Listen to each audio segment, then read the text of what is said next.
Сегодня лекция будет посвящаться именно семейным отношениям. Вот на прошлой лекции мы затрагивали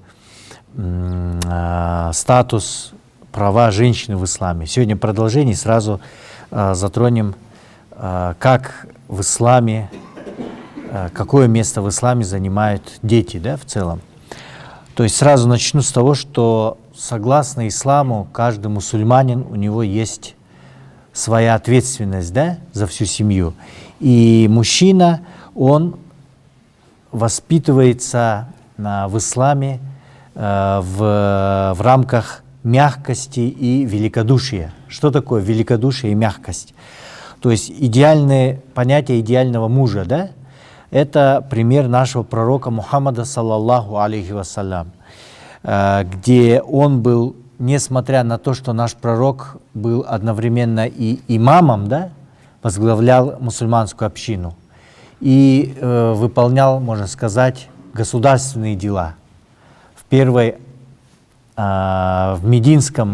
мединского государства, да, то есть он был и судьей, и выполнял миссию также духовного лидера и одновременно военачальника, да, то есть возглавлял джихад в целом, да, и одновременно он был идеальным мужем в семье и показал, каким должен быть мусульманин, а именно проявление мягкости и великодушия. То есть великодушие означает где-то как мужчина, как верующий, да, прощение, значит, проявление прощения и снисходительности в отношении женщин и детей. И именно он был приятен в общении со своими женами, шутил. То есть шутка, проявление шутливости показывает именно о том, что наш пророк Мухаммад, саллаллаху алейхи вассалям, был великодушен и именно в отношении к женам, да, проявлял именно вот эту черту характера. Есть хадис, передан от Айши, радиаллаху анха, знаменитый хадис про похлебку, когда Айша, радиаллаху анха, сварила похлебку, еду, и принесла нашему пророку Мухаммаду, саллаллаху алейхи вассалям. В то время в доме находилась Сауда, радиаллаху анха, и она дала сначала попробовать Сауде, да, сказала: ты сначала попробуй, та отказалась попробовать. И Айша, значит, начала с ней, как бы шутя, обмазывать лицо ее, брать еду прям с тарелки, с похлебку, и вымазывать лицо Сауде. На что пророк Мухаммад, саллаллаху алейхи вассалям, рассмеялся и шутливо сказал: и ты тоже ее теперь измажь. То есть вот этот момент. Второй хадис, на который также передано от Айши, радиаллаху анха, когда они соревновались с пророком, саллаллаху алейхи вассалям, и она, будучи еще худенькой девочкой, она обогнала нашего пророка Мухаммада, саллаллаху алейхи вассалям.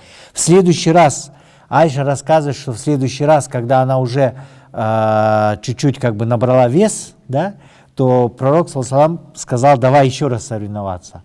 И он ее обогнал и сказал: вот видишь, вот это тебе за тот раз, который в прошлый раз, да?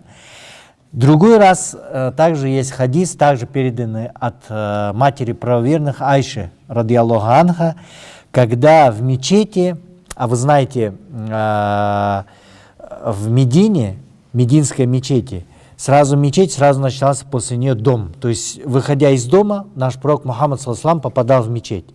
И в это время в мечети эфиопы соревновались копьями и мечами. То есть они играли, да? Вот. И Айша, будучи молодой, и было очень любопытно, она хотела смотреть, и пророк, саллаллаху алейхи вассалям, открыл плащ. То есть она смотрела из-под плаща, приоткрыл плащ чуть-чуть, закрыл ее, и она между рукой и плащом, она видела, как они играют в копьями, да? Вот. То есть вот это вот снисхождение, отношение нашего пророка Мухаммада, саллаллаху алейхи вассалям, к женщинам. Также есть хадис, где передается, что ма'аба та'аман катту, да, что наш пророк никогда не порицал еду приготовленными женами, никогда не порицал, да. Ин иштахаху акаляху. Ва ин карихаху таракаху. Он не порицал еду, если он желал, ему нравилась еда, он кушал. Но если ему не нравилось, он не говорил ни слова, не порицал, просто ее оставлял. Вот это важный момент в том плане, что сегодня иногда в семьях бывает на бытовой основе происходят ссоры, да? И эти ссоры, конечно, они неприятные, но они иногда из-за ничего, да, из-за мелочей. Неприготовленная еда вовремя, или еда, например, без соли, да, или нам не нравится вкус еды, и, к сожалению, мужчины, они начинают порицать и начинают то, что мы называем иногда, ну так вот, с таким словом, как докапываться, да, искать какие-то причины, что со стороны женщин бывает такое, что со стороны мужей. То есть, но мужчине не пристало именно вести себя таким образом, то есть искать какие-то недочеты или мелочи. Бывает в жизни, мы встречаем мужчин, которые, например, ходят по дому и смотрят пыль, да, допустим, или смотрят какие-то мелочи, или ты неправильно купила, или, то есть, влезает в сугубо даже женские дела. Это не уровень, да, потому что ислам нас учит именно быть великодушными и благородными, то есть и уметь прощать, даже если женщина что-то сделала, что-то неправильно сказала и так далее. То есть это и есть роль мужчины, да, быть главой семьи. Поэтому здесь очень важно смотреть, каким был пророк Мухаммад, саллаллаху алейхи вассалям. Бил ли он женщин? Ни одного хадиса нет. Даже к рабам он относился очень мягко. Да? Он никогда не говорил даже слугам какое-то слово, кто прислуживал в доме, которое бы порицало его действия слуги. То есть сам пример, да, каким должен быть. Потому что наш пророк Мухаммад, саллаллаху алейхи вассалям, был послан именно нам примером для нас, чтобы мы были как он. Почему? Чтобы был доволен Аллах. Тот, кто хочет получить довольство Аллаха субхану ва тааля, есть пример. Это наш пророк Мухаммад, саллаллаху алейхи вассалям.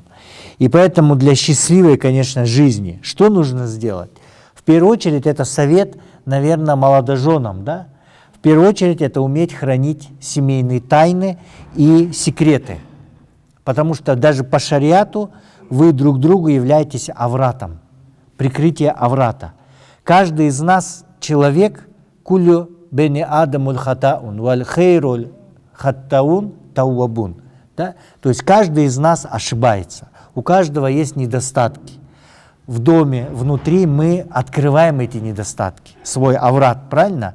То есть о нашем аврате знают наши самые близкие кто? Это наши жены. О женах своих знаем только мы, их недостатки. И поэтому даже по шариату требования, чтобы мы не открывали аврат друг друга. Не говорите то, что в семье происходит, чужим, другим людям. Потому что от этого будет зависеть счастливая жизнь.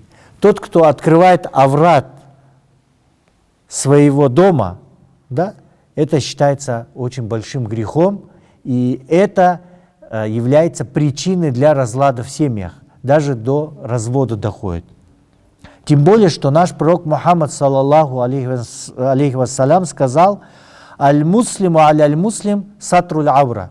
И даже не просто семьи закрываемый аврат, но и также мусульман на мусульманине, права мусульмана на мусульманине – это сокрытие аврата своего брата мусульманина. В каких случаях? Я здесь отхожу чуть-чуть от темы. В тех случаях, если, допустим, его грех не несет опасность обществу. То есть, если человек убил или украл, то вы, наоборот, обязаны сообщить это, допустим, в правоохранительные органы, да, или как бы для того, чтобы предупредить или как бы предотвратить, да, дальнейшее преступление. Но если человек, то, что касается хаккуллах, права Аллаха, если человек сам сделал вред сам себе, а туда входит алкоголь, да, или наркотики, если человек употребляет наркотики или алкоголь, являясь мусульманином, то вы не должны никому говорить. И даже туда входит понятие зина. прелюбодеяние, вы должны в первую очередь сказать ему. Нельзя оставлять. Надо подойти и сказать: брат, или по-другому, да, я ради Аллаха хочу для тебя добра, то, что ты делаешь, это является харамом, и это опасный, гибельный путь, потому что завтра ты можешь попасть в беду. Это причина для больших грехов, например. И, пожалуйста, исправься, да, я тебе, если нужно в чем-то помочь, советом или чем-то другим, я помогу тебе. Но именно иди домой, да, не ходи на улицы, не будь причиной того, чтобы нас, мусульман, порицали или на ислам говорили, да? Вот. У нас же наоборот. У нас некоторые радуются, люди, даже среди мусульман, братьев, есть, когда они рассказывают или когда видели даже человека верующего, религиозного или кого-то еще, кто, допустим, сделал определенный грех. Наоборот, сокрытие аврата. Если вы закрываете аврат своего брата, то в судный день Аллах Субхану ва Тааля закроет ваш аврат. Тот, кто говорит и рассказывает, распространяет об аврате или ошибках другого брата, то в судный день Аллах сделает его совершающим этот же грех. Или бывает в этой жизни. Я сам был свидетелем, когда люди вроде бы набожные, но при этом говорили гыба, да? Гыба про того, кто действительно, например, сделал определенный грех. И радовались этому, говоря: вот такой-то мусульманин, вот такой-то даже молдо, или там еще кто-то, мы видели его в таком состоянии, допустим. И не прошло определенное время, как они стали такими. Поэтому здесь очень важно, тем более, закрывать аврат своей семьи, своих жен, своей жены, своего мужа.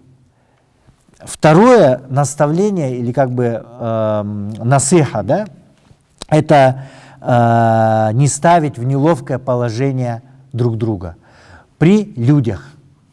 Бывает, когда кто-то делает что-то порицаемое или ошибку какую-то, ни в коем случае нельзя унижать человеческое достоинство и говорить, порицать его, да, перед людьми. Это также является причиной того, что это может внести разногласия между вами, между мужем и женой. Потому что Аллах Субхану ва Тааля в Коране, описывая наши отношения, говорит: «Аляль мавадда ва рахма». На любви и милосердии наши отношения построены, на взаимопонимании. Но основа в нее — это иман. Да? Это любовь друг друга ради Аллаха Субхану ва Тааля. Это может быть отход или как бы пожертвование своими даже правами, частью своих прав ради довольства Аллаха Субхану ва Тааля. Как я говорил уже, женщина не обязана ни варить, ни стирать, но она делает это ради довольства Аллаха Субхану ва Тааля. Праведная женщина, му'мина, она будет так делать ради того, чтобы муж был доволен ей, чтобы Аллах был доволен ею. И также мужчина, он будет стремиться доставлять своей второй половине довольство, делать так, чтобы она облегчать ей жизнь, да? Хозяйство, допустим, вести, чтобы она не впадала в какие-то, ну, как бы сказать, в депрессию и так далее, то есть словами подбодрять и так далее. То есть даже жертвовать своими правами мужчина может ради того, чтобы жена была довольна им, но это ради довольства Аллаха на самом деле, да? Вот. И еще следующее, это, конечно, нельзя говорить обидные слова в адрес родных, родственников своей жены или своего мужа. Вот эти все принципы, они очень важны, потому что, к сожалению, бывает проблема в семейных отношениях возникает именно от обсуждения родных и близких или мужа, или жены. Потому что должен быть баланс. Это самое тонкое. Баланс между правами жены и правами родителей. Потому что каждый верующий мусульманин, а также мусульманка, на них накладывается ответственность перед Всевышним Аллахом за проявление любви и почитания к своим родителям. Это означает, мужчина, муж, он ответственен за своих родителей. Женщина в вашей семье, она также несет ответственность за своих родителей. И здесь должен быть баланс. Баланс между кем и кем? Баланс между отношениями между мужем и женой, уважением жены, прав жены и правами родителей. Ни в коем случае нельзя жертвовать правами родителей в угоду довольства жены. И нельзя также допускать дисбаланса, когда, допустим, из родителей вмешиваются в семейные вопросы. Сегодня самая большая проблема – это отношение кайнине. Да? Такая, для жены это кайнине, для вас мама. Или для вас кайнине, а для жены это мама. Вот самые большие проблемы в этом. Потому что семья выстраивается зачастую, отношения внутри семьи выстраиваются не по-исламски. Потому что по исламу мужчина в судный день отвечает за свою семью. Не ваша мама и не мама вашей жены отвечает в судный день за ваших детей и за вас самих. А вы, как мужчина, отвечаете за свою семью. И поэтому эту ответственность вы будете нести, хотите вы или нет. Если вы передаете полностью бразды правления тем родственникам, кто вне семьи, ближайшим, то в судный день все равно с вас будет спрос, а не с них. И поэтому готовность к семейным отношениям, она зависит от готовности к ответственности. Взять на свои плечи ответственность не только кормить, одевать, но и воспитывать, и также брать на себя ответственность за решение в семье. Потому что в семье решение принимает мужчина, не женщина, не мать женщины, вашей жены, и не мать ваша, а вы. Но вы можете слушать советы своих родителей, советы родителей вашей жены, но принимать вам. То есть здесь должен быть баланс. Не ущемлять свою жену, но не ущемлять и не забывать о почитании своих родителей. Проблема также это в родителях, потому что родители зачастую это старые люди старого поколения. То есть поколение, я бы сказал бы еще, которое как бы хочет из хороших побуждений, из любви к вам позаботиться о вашей семье. И это хорошо, потому что обычаи, которые не противоречат шариату, они являются частью шариата. Допустим, хорошие обычаи, когда создается молодая семья, и родители вашей будущей супруги, они вносят свою помощь. То есть кто-то покупает квартиру, кто-то покупает мебель, да? Помогает сделать свадьбу. То есть это на первых порах в начале становления семьи. Это хорошо. Но плохо, когда это происходит уже вмешательство за то, что они помогли, за то, что они хотят помочь, уже в течение всей жизни. Да? То есть здесь должно быть очень мягко разъяснение и сохранен так называемый баланс. И следующее, конечно, я хочу сказать, сами женщины, да? Когда мы говорим о женщинах, что женщины вот попались испорченные, да? Сегодня в Кыргызстане у нас проблема номер один – это не на ком жениться, некоторые говорят. Говорят, опасность. Это не просто внебрачные связи до брака, да? Среди там, школьниц или студенток, да? Но и также это характер. Да?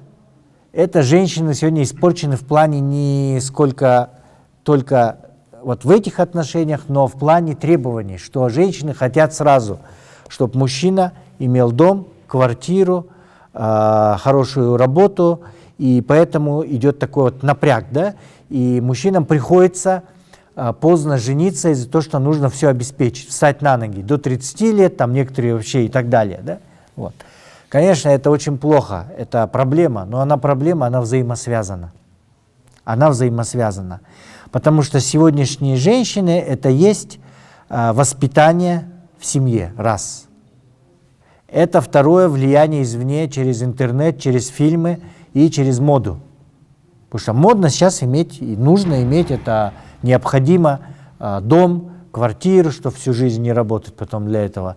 То есть вот такие требования. Когда растут требования, естественно, брак он откладывается на поздний срок. Это означает распространение зина, то есть распространение прелюбодеяния среди молодежи. Второй момент.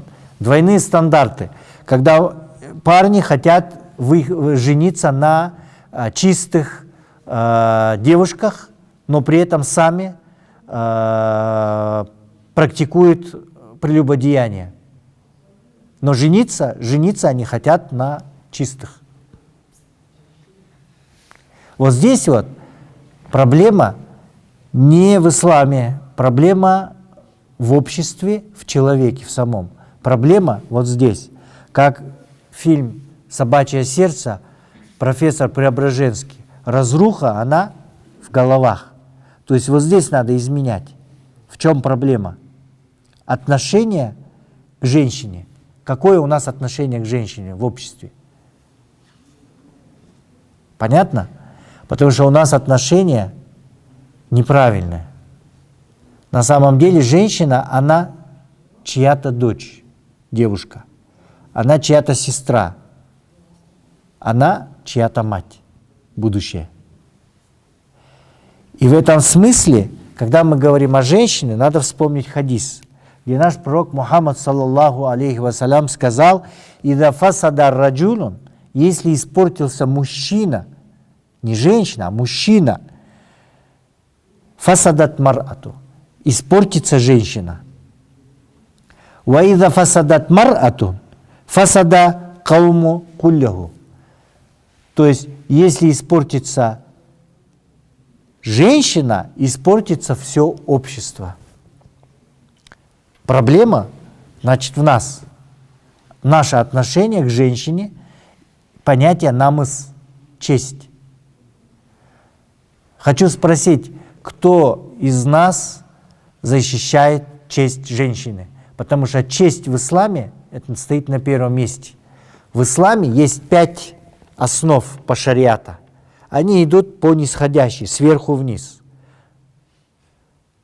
Хифзуддин. Безопасность, неприкосновенность, защита религии. Хифзун нафс. Безопасность, неприкосновенность человеческой жизни.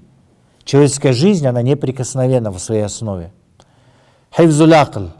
Безопасность или неприкосновенность человеческого рассудка, ума, интеллектуальных возможностей в плане от влияния деструктивных сект, идеологий, культур различных, да, то, что мы называем. И, то есть сюда идеология также входит, разум. И хифзуль насл, безопасность поколений, детей. И хифзуль мал, безопасность, неприкосновенность имущества. Вот эти 5 жизненных основ. Если хоть одна основа не соблюдается, начинаются сильнейшие проблемы в обществе. И понятие защиты чести, достоинства входит вот в эти 3 даже, да, пункта. Потому что, приведу пример, когда наши девушки, а значит чьи-то сестры, чьи-то дочеря, чьи-то будущие матери ведут непорядочный образ жизни, или их принуждают, или мы сами их используем за деньги. Это означает наше отношение к нашим дочерям, к нашим сестрам, к нашим матерям. Когда в обществе распространяется педофилия, когда в обществе распространяются изнасилования, страшные преступления в семьях, в отношении дочерей, приемных даже дочерей, да? Это означает, что общество деградировало. Там нету ничего, чести, достоинства. Когда убийц, насильников, педофилов выпускают из зала суда, и общество молчит и родственники ничего не делают. Это означает, что у нас нету намыс у мужчин. Честь, достоинство, она стоит на первом месте в исламе. Защита своих женщин, своих дочерей.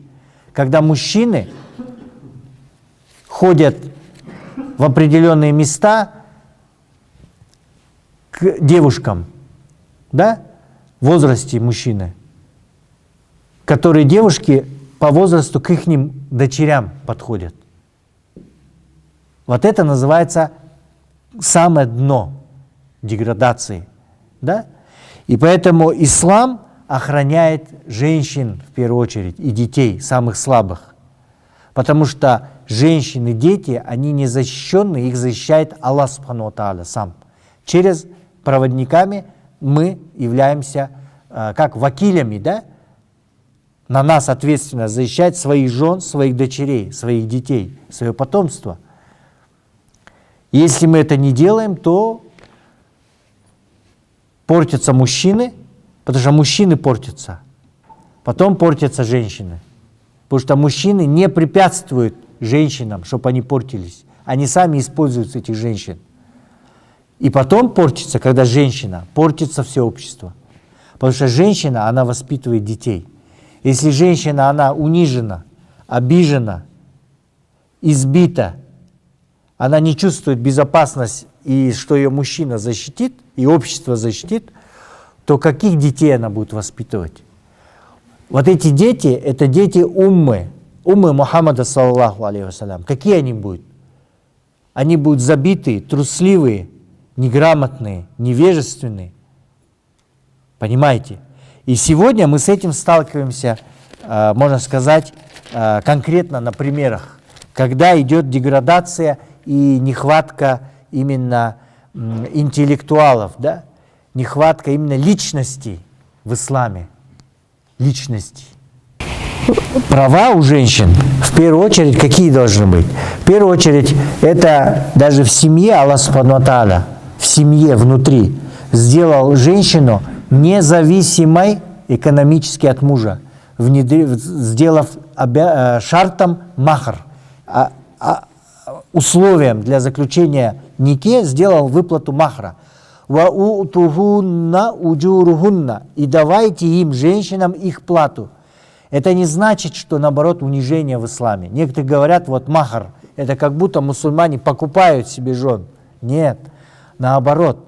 Когда мы просто женимся, берем женщину, это другое. А когда мы выплачиваем определенную сумму, которую она назвала, или установлена ее отцом, и которая идет не мужу и не родителям жены, а именно ей, то это именно то, что мы получаем, это не даром, не просто так, а что это установленное право самим Аллах Субхану ва Тааля для женщины. Право установлено Аллах Субхану ва Тааля аятами Корана. Это возвышение. Аллах Субхану ва Тааля возвышает женщину, давая ей возможность, право финансовой определенной экономической независимости. Потому что до этого в арабском обществе во времена джахилии, невежества, девочек, положение женщин было очень плохим, было унижение прав и достоинства женщины, и особенно девочек. Когда девочки рождались, их закапывали в песок. На это есть аят Корана. «Ва-ида мав'удату суилят, би-айи замбин кутилят». И когда будет спрошена убитая, да, которая младенец, за какой грех, совершенный грех, она была убита. Потому что в судный день Аллах Субхану ва Тааля спросит. То есть это пример, да? И поэтому Аллах Субхану ва Тааля дал право женщинам зарабатывать также. Аят, на который ссылаюсь, сурату Ниса, 32 аят, где сказал Аллах Тааля: Бисмиллахи рахмани рахим, валир риджали насибу мимма ктасабу, валин ниса и насибу мимма ктасабна. И для мужчин их насып из того, с чего они заработали. Валин ниса и насып. И для женщин их насып из того, что они заработали. Также получение знаний. В Коране Аллах Субхану ва Тааля говорит: «Ярфа'иллаху аллазина аману минкум, валлазина уту ильма дараджат». И Аллах Субхану ва Тааля говорит, Аллах Тааля дает, да, тем, которые уверовали из вас, и тем, у которых есть знания, определенный дараджат, уровень, да, возвышает Аллах тех, у кого, кто уверовал и у кого есть знания. Естественно, согласно знания не просто, но и которые, согласно этим знаниям, они делают амал, дела свои, да, вот. И также хадис «Талаб аль-ильми фаридатун аля кулли муслим». И поиск знаний является парзом для каждого мусульманина и мусульманки. Потому что муслим, он охватывает и мусульман всех. Почему так сделано? Почему женщинам нужно получать знания, и женщины должны чувствовать чуть-чуть независимость? Потому что женщины, они воспитывают ваших детей. Они воспитывают в свободе ваших детей. В свободе в плане благородный характер, в благородстве, в независимости. Это основа калима «Ля иляха илляллах». Основа кельме «Ля иляха илляллах» именно заключается независимость каждого мусульманина. Только от Аллаха мы зависим. «Ля илях». Мы отрицаем любой илях, любого идола, любого кумира. Мы поклоняемся и зависим, и просим только Аллах Субхану ва Тааля, тот, кто создал нас. И поэтому мы должны воспитывать с рождения в себе независимость. Мы не боимся никого, кроме Аллаха Субхану ва Тааля. Понимаете? Вот это характер мусульманина, благородство. И поэтому только независимая женщина, свободная, со знанием, с интеллектом, с высоким иманом, ахлаком может воспитать достойные поколения мусульманской общины, мусульманской уммы Мухаммада саллаллаху алейхи ва саллям. Тех, которые будут идти к развитию, которые не будут бить своих жен, избивать, не будут бояться говорить правду в лицо с мудростью, но не будет бояться говорить правды. Сегодня у нас то, что из нас делают определенные силы, я скажу, мирового даже, да, глобального уровня, это немые массы потребителей, которые будут бояться. Потому что мы будем привязаны к деньгам, к работе, ко всему. Будем бояться потерять работу, а вдруг бы чего бы не вышло, и так далее, и тому подобное, и так далее, да? Для того, чтобы создавать новый мировой порядок, управлять массами. И поэтому самое главное, начать надо с самих. Именно в семье начинается воспитание, начинается ислам в семье. Вот. Дети. Когда мы говорим о детях, то в Коране Аллах Субхану ва Тааля говорит в суратуль Кахф, 46-м аяте: Бисмиллахир рахманир рахим. Аль-малю валь-бануна зинатуль хаяти дунья. То есть имущество и дети есть украшение этой жизни. Понятие украшения, в чем понятие украшения? Есть разные подходы в толковании. Первый вариант – это украшение хаяту дунья, то есть деньги, дома – это всего лишь украшение временное.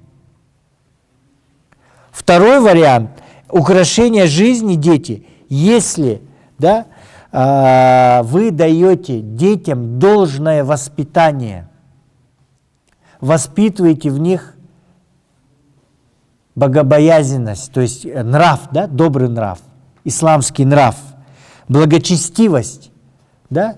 Когда ваши дети становятся богобоязненными, добрые в сердцем, то тогда они будут для вас благом для вас.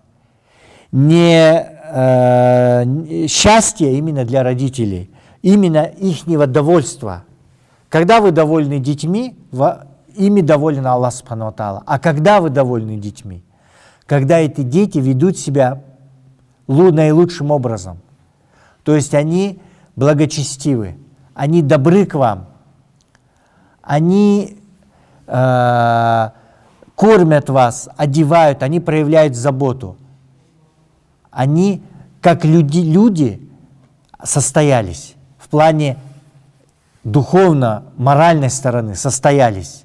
То есть вы довольны своими детьми, и вы даете им благословение. Дети будут счастливы в плане получать благословение Аллаха Субхану ва Тааля только после того, как вы даете им благословение. А когда вы им даете благословение, когда вы должным образом их воспитали. А кто воспитывает в основном в семье? В основном в начале мать дает основные, прививает, как бы сказать, основы, да? Отношения к миру, отношения к добру, злу и так далее. А также вы вы являетесь примером, именно примером. Если родители, они не уделяют внимания воспитанию детей своих, просто родили их, и их воспитывает интернет, их воспитывает сотка, да, сегодня, или улица, допустим, да, то они могут стать, наоборот, бедствием для своих родителей. То есть они становятся испытанием и даже мукой, мучаются родители. И мы знаем много таких проблем, когда родители ночью не спят, у них нет сна, а днем у них нет мира, да, потому что они думают постоянно о детях. Как решить их проблемы? Вы понимаете, как это взаимосвязано все с детьми именно? Именно как мы их воспитываем. Следующее, в Коране Аллах Субхану ва Тааля, обращаясь к нам, к мужчинам, говорит, к мусульманам: «Я айюхаллазина аману», о вы, которые уверовали, мы уже уверовали. «Ку анфусакум ва ахликум наран», защитите себя и свои семьи от огня.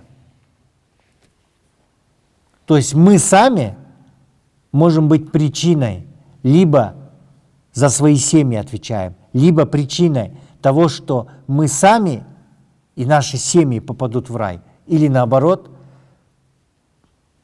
Понимаете? Почему? Потому что мужчина, он является и родители, мать, отец. Семьи состоят из мать, отец, дети. Да?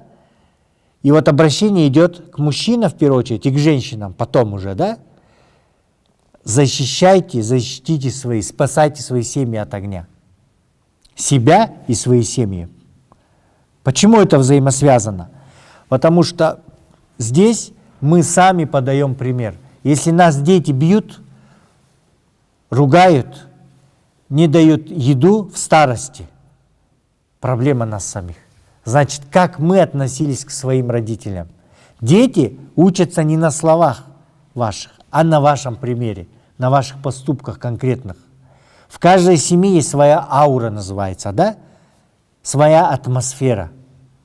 Если атмосфера в семье, она построена на матах, на ругани, на проклятиях, на избиении, на подлости, обмане, то ваши дети, если вы будете ваших детей учить быть милосердными, милостливыми, но в то же самое время вы сами относитесь к своим старым родителям на ругани, на порицании, да? Вы уже старые, вы уже надоели мне, когда вы умрете и так далее, то также не ждите от детей лучшего. Также дети в старости будут к вам относиться, даже если вы будете заставлять их выучить весь Коран. Есть те, кто носят Коран на языке, но он не в сердце. Есть примеры, когда Старая бабушка, допустим, рассказывала, плакала одинокая бабушка о том, что ее сын, он, приезжает и ругает ее и говорит: ты ведьма, говорит, матери. Там какие-то проблемы, в общем, обратно уезжает и так далее. Такие есть примеры.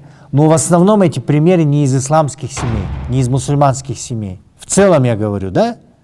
Потому что самое главное все-таки отличие этой уммы, даже если мы не читаем намаз, даже если делают какие-то грехи, но отличие этой уммы должно быть в том, что именно отношение к родителям. И мы являетесь лучшим примером воспитания, только когда вы показываете личный пример. Я просто приведу такой момент. Вот иногда это бывает в бытовой жизни, согласитесь. Когда мы говорим, что нельзя ребенку обманывать, говори правду, не обманывай. Аллах не любит тех, которые обманывают. Но случаются определенные обстоятельства, в кавычках, да, обстоятельства или так называемые вынужденные ситуации, когда вы говорите при ребенке, не замечая ребенка, неправду. Были такие моменты. Раньше были телефоны стационарные, сейчас они тоже есть, когда кто-то звонит, кто-то берет, вы не ребенку, а супруге говорите: скажи, меня нет, или я сплю. Ребенок видит это. Много таких моментов. Они маленькие, но из мелочей строится воспитание, да? Поэтому самое главное это искренность с детьми. Да, мы все ошибаемся. Не может быть так, чтобы не обманул человек случайно даже, да, или в обстоятельствах, да. Но надо быть искренними с детьми. Наш пророк Мухаммад, саллаллаху алейхи вассалям, описывая себя, свой характер, поведение, сказал: «Иннама бу'исту ли утаммима салих аль-ахлак». Поистине, я был ниспослан для того, чтобы довести благонравность, да, благонравие до совершенства. То есть наш пророк, саллаллаху алейхи, является примером, потому что он, его цель ислама, да, лишь для того, чтобы довести благонравие до совершенства. То есть в чем смысл наших постов во время урузо? Чтобы мы до поста были, и после поста, чтобы после поста мы вышли из урузо изменившимися. А каждый раз в год нам дается возможность изменить самих себя. То есть подправить свой характер, свои недостатки, свои качества. Правильно? Для чего дается намаз? Намаз, Аллах независим от намаза. Ваш намаз не нужен Аллаху субхану ва тааля, он независим от него. Намаз нужен нам самим. Потому что мы нуждаемся в Аллахе субхану ва тааля. Потому что мы грешники. Мы просим всегда прощения Аллаха субхану ва тааля. Именно вот это все ибадат, отношения, вся жизнь наша, от начала до конца, получение знаний, и именно работа над собой, борьба со своим эго, борьба с самим собой, со своими страстями, со своими недостатками, постоянно стараться измениться к лучшему. И поэтому для чего? Для того, чтобы довести наше благонравие, наш характер до совершенства. До совершенства. Тот, кто сказал: я уже совершен, я много знаю, я выучил Коран, я читаю пятикратный намаз и так далее, я уже столько лет держу урузо, я попаду в рай. Такого нет в исламе. Нету гарантии, что человек попадет в рай. В рай заходит по милости Аллаха субхану ва тааля. Не путем, сколько ты прочитал намазов, а именно своими по милосердию, милости Аллаха субхану ва тааля. Но здесь важна связь. Причиной является намаз, причиной является урузо, причиной является через что? Себеб, да, сабаб, но не является условием. Не шарт, не условие, а причина. Причина может разная быть. Бывает, есть хадис, где описывается, как женщина неблагонравная, она увидела собаку умирающую, да, от жажды, она спустилась в колодец и набрала воды и дала попить кошке. И за это Аллах Субхану, всего лишь за это ввел ее в рай. Или женщина, которая привязала кошку и не давала пить, кормить, это она мучила ее, и она попала в ад. Просто примерно животных даже. И поэтому это очень важно, да? Вот.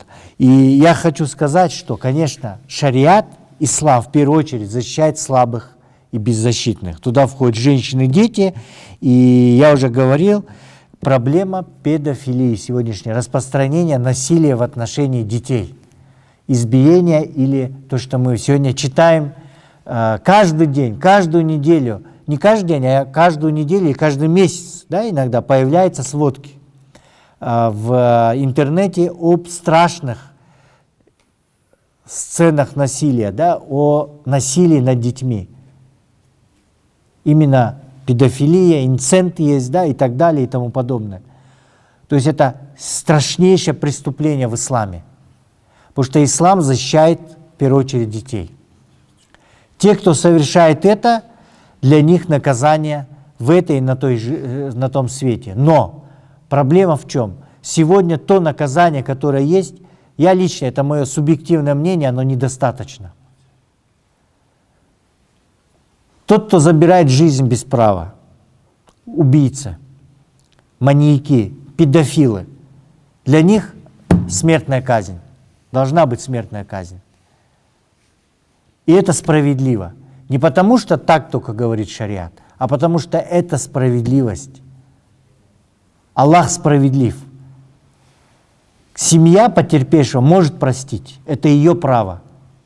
Право на казнить или помиловать, куда запятую ставить или точку, имеет, по шариату имеет право ставить семья потерпевшего.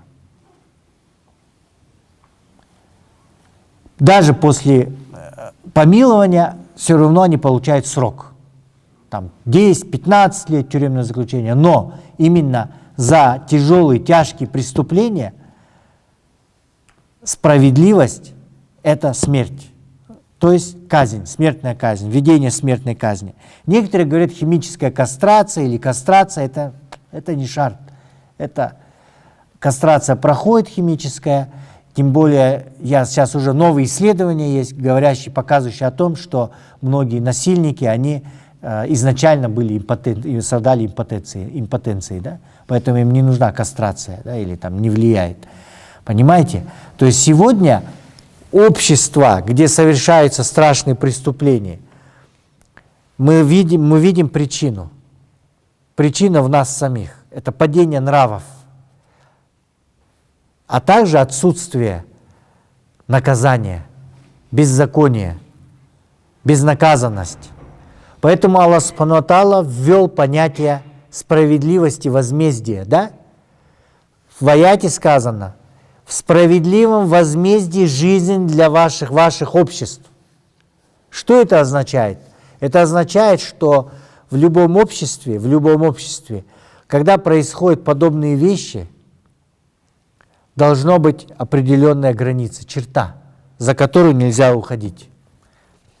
Если человек выходит за черту, то должно быть справедливое возмездие.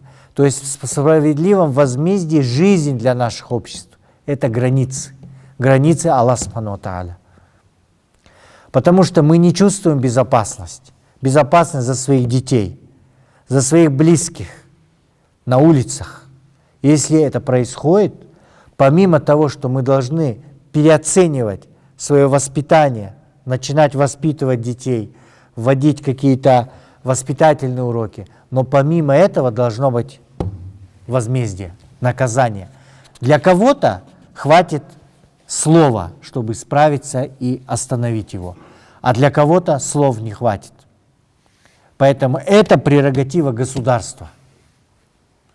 И мы, если касаемся прав детей, то одно из прав детей и женщин – это защита со стороны государства законодательно Именно одна из защит – это не просто наказание преступности, преступников, а именно введение высшей меры наказаний при условии справедливости суда.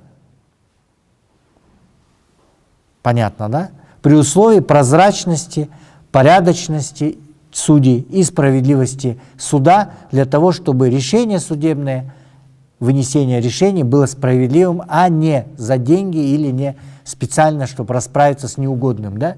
Послать его на плаху кого-то неугодного человека по другим мотивам. Вот когда будет справедливость суда,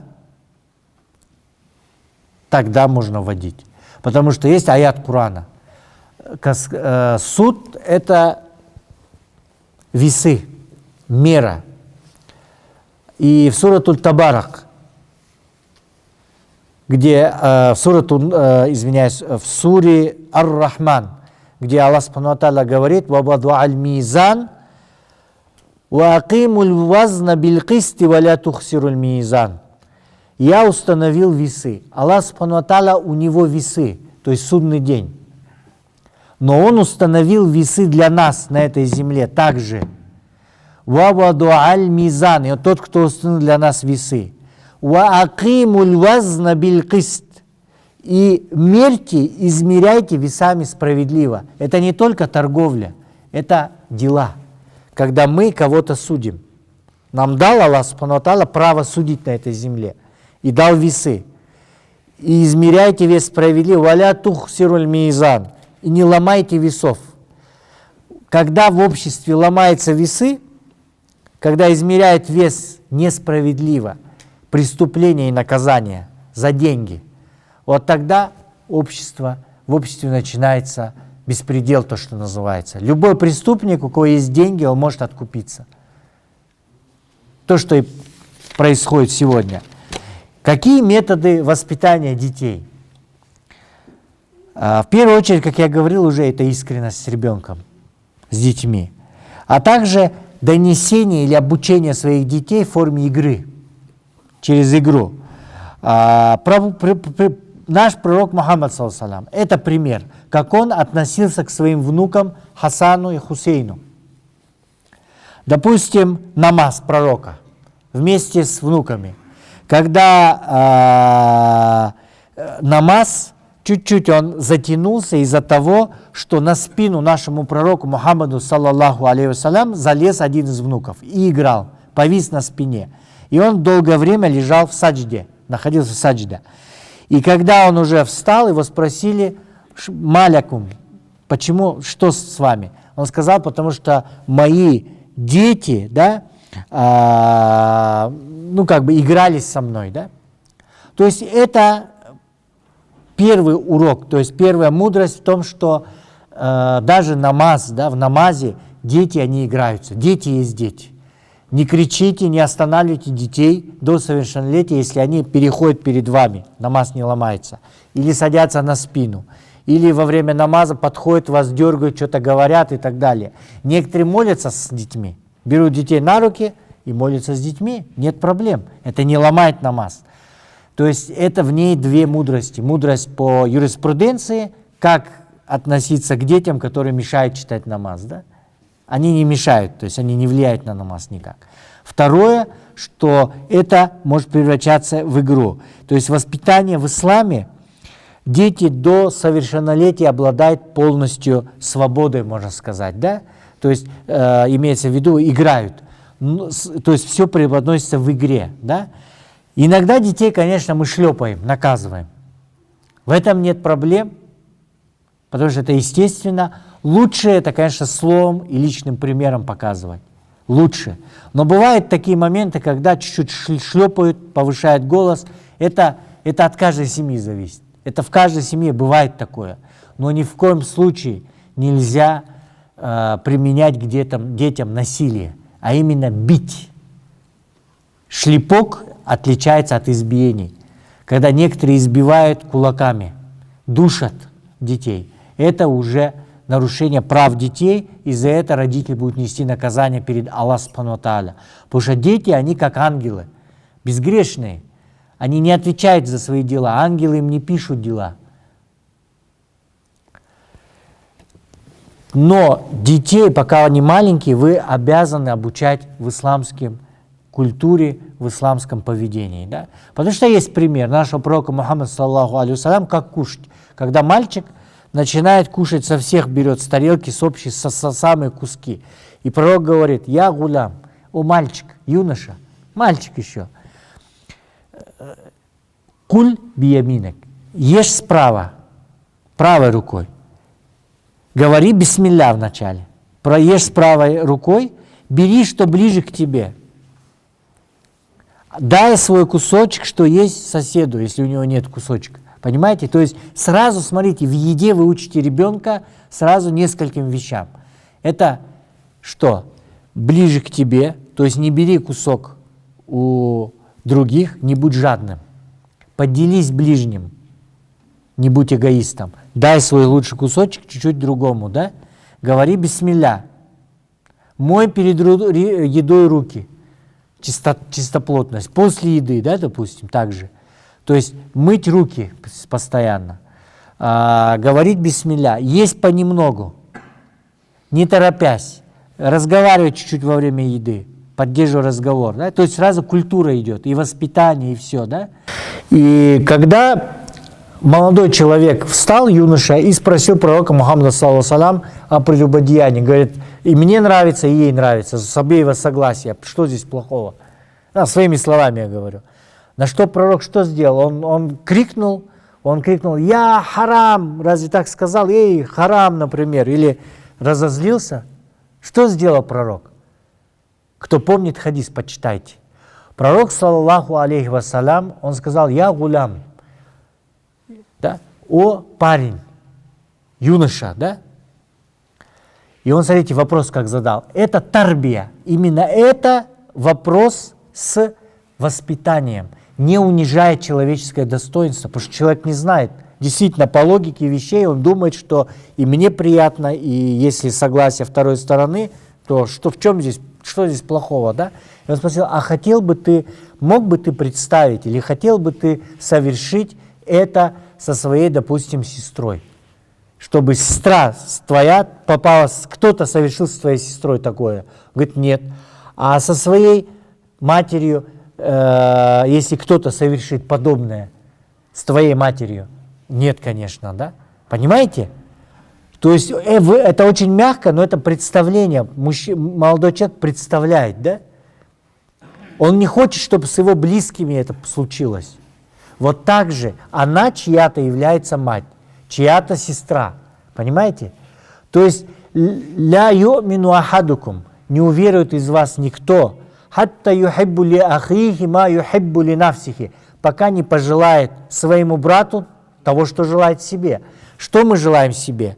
Своим родителям, своим дочерям, своим матерям, здоровья, блага. Никто не хочет, чтобы с его сестрой, с его дочерью поступили так же. Понимаете? И поэтому всегда ставить себя на чужое место, да? Вот. Поэтому воспитание в исламе, оно дается детям через пример, через мягкий пример. Ни в коем случае нельзя обзывать, ругать, да? Надо показывать пример.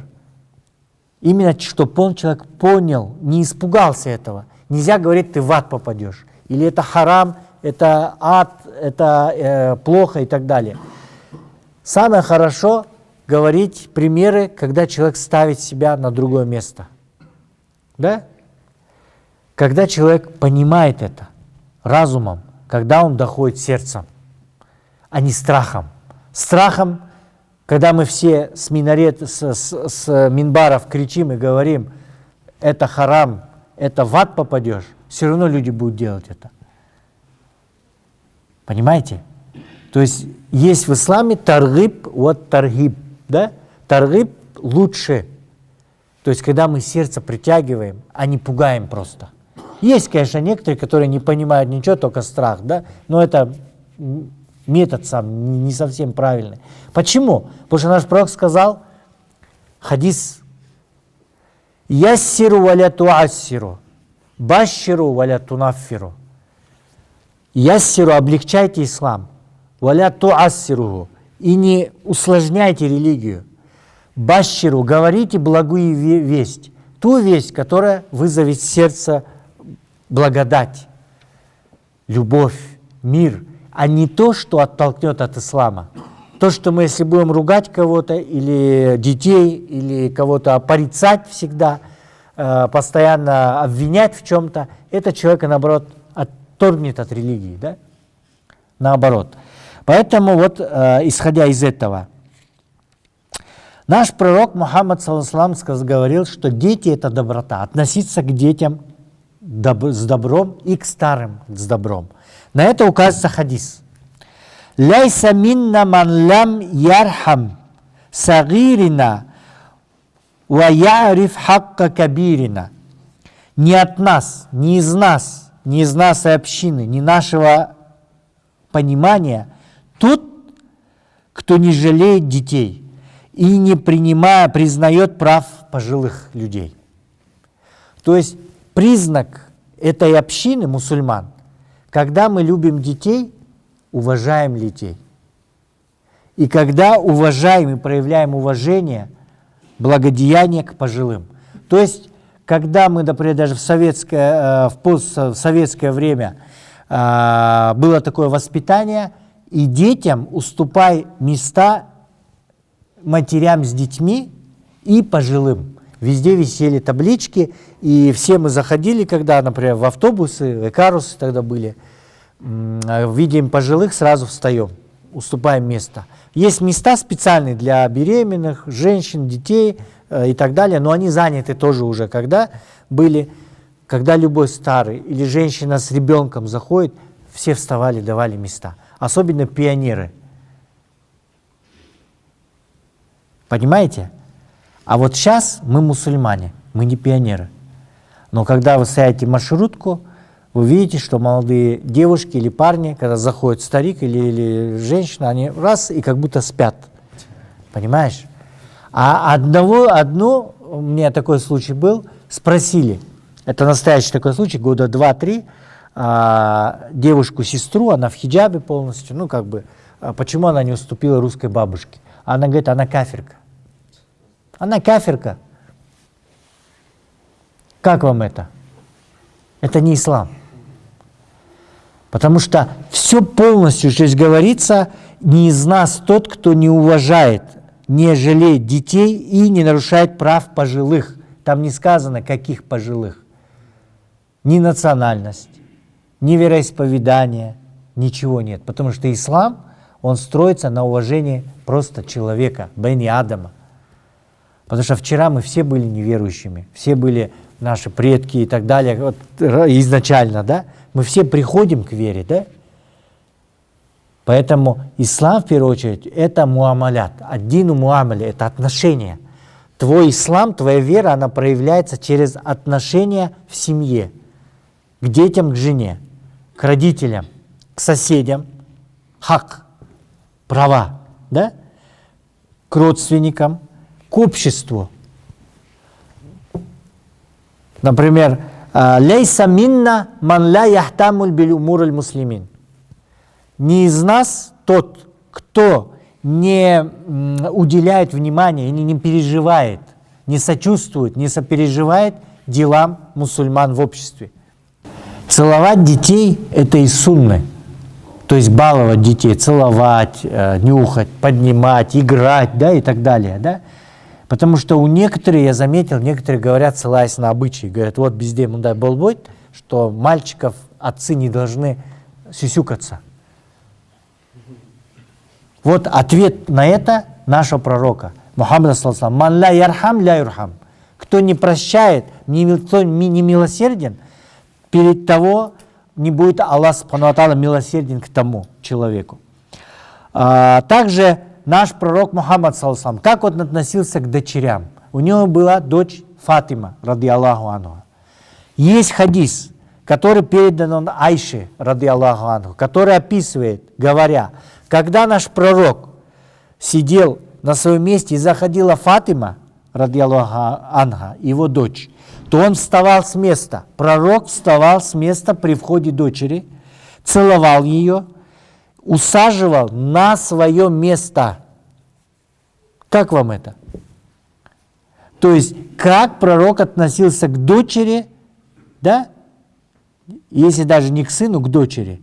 Как он относился? Он вставал с своего места, целовал ее, и также наоборот.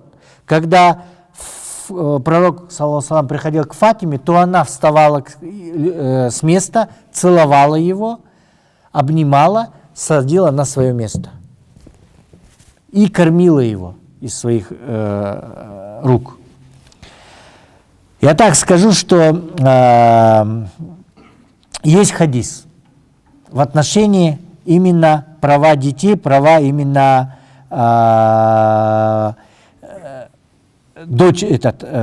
своей семьи, да? То есть это хадис передал Абу Мас'уд аль-Бадри, что пророк, саллаллаху алейхи вассалям, сказал: «Ида анфака раджулю аля ахлихи, нафакату яхтасибуха фахия лаху садака». Если человек тратит свои деньги на содержание своих семьи, своих детей, своей жены, то Аллах ему засчитывает с намерением, да, если тратит, засчитывает его, это содержание как садака ради Аллаха. То есть, если ваши деньги, вы и так содержите свою семью, своих детей, если вы делаете намерение, да, именно тратить на своих детей, свою супругу, на свою семью, что-то покупать, да, то Аллах вам засчитывает это как садака, как на пути Аллаха, да? Вот. Почему? Сегодня есть случай, проблема, это большая проблема номер один, когда мужчины не содержат своих детей, не содержат своих жен. Есть верующие, есть те, кто даже практикующие, читающие пятикратный намаз, которые не уделяют особого внимания содержанию семьи. Это считается в первую очередь фард каждому мужчине содержать свою семью, содержать своих детей. И почему? Потому что дети имеют какие права? Право на... Что дети имеют от родителей? Право на любовь со стороны отца и матери, которое, вы видели, показал наш пророк Мухаммад, саллаллаху. Право на внимание, на воспитание, на проявление заботы и любви. Второе право – это право на одежду. Каждый ребенок имеет право одеваться соответственным образом, как все дети. Право на детство. Ребенок должен не работать, а должен играть. Не на базаре тачки таскать, а должен в это время, ему 4-5 лет, своему возрасту он должен посвящать время. Почему? Это права ребенка, которые защищает Аллах Субхану ва Тааля. Право Аллаха. Аллах в Коране говорит, что Он создал детей, нашу жизнь, да, детей. То есть это лябун. Аль-хаяту дунья лябун. Жизнь ближайшая – это игра. То есть разделив ее на возраста. Это детский возраст, это соревнования в красоте, зинатун, да? Когда мы друг друга, когда мы подростки, мы смотрим, уделяем своей внешности, красоте, да? А также соревнованию в детях, когда мы друг другу показываем, что мы достигли в 40-летнем возрасте, да? То есть, что мы встали на ноги, что у нас есть дома, у нас есть дети, да? И так далее. И вот этот период детства, оно неотъемлемое Кораном. В Коране Аллах Та'аля подразделил, у каждого должно быть свое детство, свою юность, свой зрелый возраст. То есть нельзя заставлять у ребенка воровать его детство. У детей нельзя воровать детство. Поэтому ребенок имеет право именно на одежду, еду, обучение. И здесь вопрос другой. Ко мне приходят и говорят, а как мы можем так обеспечить? Вот вы говорите, там, что в Коране, в хадисах, да, у каждого ребенка, там, у жены должны быть права, у детей должны быть права. А я не могу, допустим, я работаю на одной работе, у меня 5-6 детей, и каждый год я рождаю детей. Каждый год, через 2 года у него дети появляются. 5-6 детей там уже и так далее. Многодетная семья, вот. Человек ходит на определенно, значит, верующий, все, альхамдулилля, но не обеспечивает детей. Дети, один там 7-8 лет работает на базаре, таскает тачке, другой еще где-то работает. То есть все дети почти работают, кто уже чуть возраст больше. Детства нет у них. Вот здесь вот разрешается по исламу планирование семьи. Что такое планирование? Если ты не можешь своих детей обеспечить должным образом, минимально хотя бы, да, то ты должен тогда планировать хотя бы. То есть планировать свои возможности. У каждого ребенка есть свой рызк. Это никто, это предписал Аллах. Аятам: не убивайте своих детей. Аллах их накормит, у них рызк есть. Но бедность плодить и безграмотность, и детей мучить, это нельзя. Потому что у детей есть право. Поэтому человек должен планировать не детей своих, а также планировать свою работу, свои возможности. То есть ребенок должен учиться в школе, он должен в садик ходить и по возможности. Он должен кушать нормальную еду, не хлеб, чай, а витамины чуть получать. Поэтому нужно уметь планировать свои силы, свою работу, свои возможности. И также разрешается по шариату планирование детей. Не каждый год, а по медицине даже минимально, чтобы 2 года, 3 года проходило. А не просто так рождать. Некоторые рождают много детей, а потом говорят, пусть братья кормят их. Пусть братья помогают. Ну, мусульмане. То есть вы, все, мы. Понимаете? То есть вот это неправильный подход, это не исламский подход. Между дочерьми и девочками также нету различий в исламе. Это все входит в понятие рызка. Аллах Та'аля предписал. И девочек, и мальчиков нету различия. Я уже приводил до этого. Есть хадис, где Мухаммад саллаллаху алейхи вассалям сказал: «Ман кана лаху салясату банати», если фасабура алейхинна ва та'амахунна ва сакахинна ва касахунна, да, кун лаху хиджабан минан нари йомаль киямати. Если у кого было 3 дочери, да, 3 дочери, и он предоставлял им приют, то есть жилье, обеспечивал их одеждой, едой, да, всем необходимым, касахунна, и ему они будут в судный день сокрытием от огня. Хиджабан. Также другой хадис говорится: тот, кто имел 3 дочерей, предоставлял им приют, обеспечивал их, проявлял жалость, любил своих детей, да, дочерей любил, обязательно войдет в рай. Спросили его: а если их было 2? На что пророк ответил: и 2 тоже. То есть смысл, конечно, это не прямой, но понятно, да, что они будут свидетельствовать, будут сокрывать. Почему дочери? Потому что Аллах поменял положение дочерей, женщин, именно после прихода ислама.